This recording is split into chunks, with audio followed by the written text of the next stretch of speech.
Welcome to Family Gamer TV. Here we are looking at Toy Box Takeover, that independent, separate game that you'll be able to purchase. Some brawling action. We're going to jump into some different bits of gameplay and see what it's got to offer. But we do have Robin Hood in the game, we have Fix-It Felix, and someone from Gravity Falls. Now, the thing that I really like about the Tron figures is when you defeat enemies. I mean, Robin Hood is cleaning up right now, but when I get to the next slot, I want you to pay attention to the special effect when they are defeated. So I'm going to throw out my disc here. They actually de-res instead, nice. Instead of popping apart like the normal enemies do.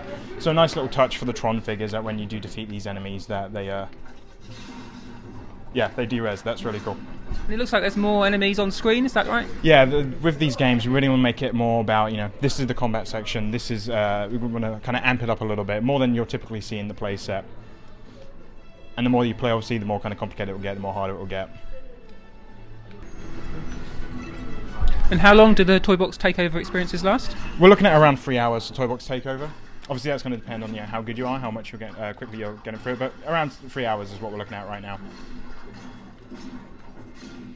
Would there be stuff to go back and collect once you finished it, with reason to play through a few times? So one of the worlds in the Toy Box Takeover is a generated world, so it will be randomly generated every time, so that way you kind of provide infinite possibilities to keep going back and keep playing this specific one. So sidekicks, not just for show, they do have use in the game. We're going to chuck Robin Hood into that cannon. Nice. He's now showing us the way. He doesn't mind that, being fired out of a cannon. No, he's there to serve you.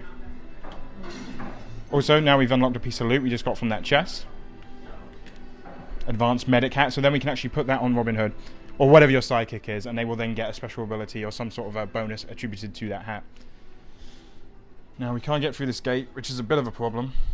But if we could just get onto the Flying Dutchman, and there's a cannon, alright.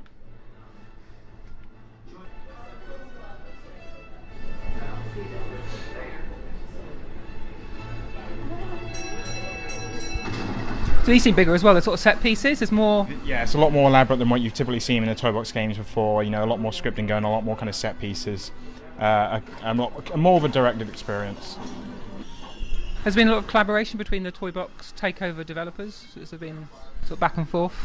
So obviously we have Sumo Digital working on the racetrack Toy Box, and that is their specialty. It's the reason that we got those guys, is because they do kart racing, the best in the industry as far as I'm concerned. I believe this one is strictly Avalanche, so they each have their own speciality that they're working on.